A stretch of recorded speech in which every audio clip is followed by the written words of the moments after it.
Hello नमस्कार दोस्तों कल है 12 नवंबर और कल खेसारी लाल यादव का धमाल होने वाला है speed record Bhojpuri YouTube channel पर। जी हाँ दोस्तों, मैं आपको बता दूं कि खेसारी लाल यादव लेकर आ रहे हैं धमाका अपना हिंदी जैसा सॉन्ग, जिस सॉन्ग का नाम है इश्क 2। दोस्तों मैं आपको बता दूं कि इस सॉन्ग को लिखे हैं श्याम देहाती जी और इसका म्यूजिक दिए हैं विनय विनायक जी।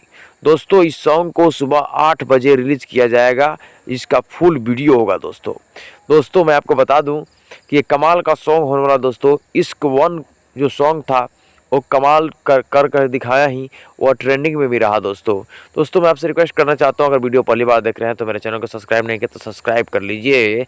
मैं खेसारी लाल से जुड़ी खबरें लाता रहता हूँ दोस्तों, और ये खबर आपको कैसा लगा लाइक भी कर लीजिए, अच्छा लगा तो लाइक कर लीजिए और कमेंट पर लिख कर बताइए कि खेसारी लाल यादव के गाने आपको कैसे लगते हैं।